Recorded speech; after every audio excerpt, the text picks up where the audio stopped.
A century of revolution had broken down a selfish and narrow aristocracy, but had put no other government in its place. Unemployment, bribery, bread, and circuses had corrupted the assembly into an ill-informed and passion-ridden mob, obviously incapable of ruling itself, much less an empire. Democracy had fallen by Plato's formula. Liberty had become license, and chaos begged an end to liberty. Caesar agreed with Pompey that the Republic was dead. It was now, he said, a mere name without body or form.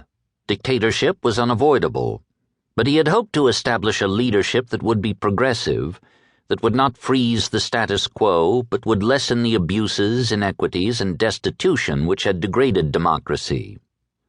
He was now 54 and surely weakened by his long campaigns in Gaul. He did not relish a war against his fellow citizens and his former friends. But he saw the snares that had been prepared for him and resented them as an ill reward for one who had saved Italy.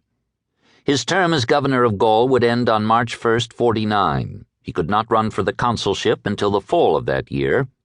In the interval, he would lose the immunity of an office holder and could not enter Rome without subjecting himself to those proscriptions which were among the favorite weapons of party warfare in Rome. Already Marcus Marcellus had proposed to the Senate that Caesar should be deposed from his governorship before its expiration, which meant self-exile or trial. The tribunes of the plebs had saved him by their veto, but the Senate clearly favored the motion. Cato frankly expressed the hope that Caesar would be accused, tried, and banished from Italy. Caesar made every effort at conciliation. When, at Pompey's suggestion, the Senate asked both generals to release to it a legion for use against Parthia, Caesar at once complied, though his force was small, and when Pompey asked Caesar for the return of the legion sent him a year before, Caesar dispatched it to him without delay. His friends informed him, however, that instead of being sent to Parthia, these legions were being kept at Capua. Through his supporters in the Senate, Caesar requested a renewal of the Assembly's earlier decree, permitting him to stand for the consulship in absence. The Senate refused to submit the motion, and demanded that Caesar dismiss his troops. Caesar felt that his legions were his only protection. Perhaps he had nourished their personal loyalty with a view to just such a crisis as this. Nevertheless, he proposed to the Senate that both he and Pompey should lay down their commissions, an offer which seemed to the people of Rome so reasonable that they garlanded his messenger with flowers. The Senate favored the plan, 370 to 22, but Pompey balked at it. In the last days of the year 50, the Senate declared Caesar a public enemy unless he should abandon his command by July 1st. On the first day of 49, Curio read to the Senate a letter in which Caesar agreed to disband all but 2 of his 10 legions, if he might retain the governorship till 48.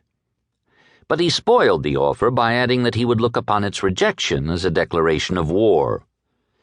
Cicero spoke for the proposal, and Pompey agreed to it, but the consul Lentulus intervened and drove Caesar's lieutenants, Curio and Antony, from the Senate house.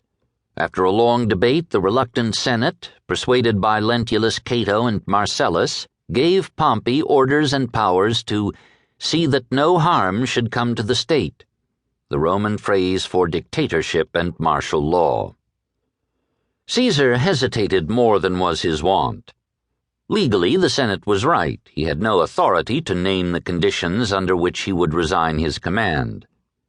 He knew that civil war might bring Gaul to revolt and Italy to ruin, but to yield was to surrender the empire to incompetence and reaction. Amid his deliberations, he learned that one of his nearest friends and ablest lieutenants, Titus Labienus, had gone over to Pompey. He summoned the soldiers of his favorite 13th Legion and laid the situation before them. His first word won them. Commilitones, fellow soldiers. They who had seen him share their hardships and perils, who had had to complain that he risked himself too readily, recognized his right to use this word. He had always addressed them so, rather than with the curt milites of less gracious commanders. Most of his men came from Cisalpine Gaul, to which he had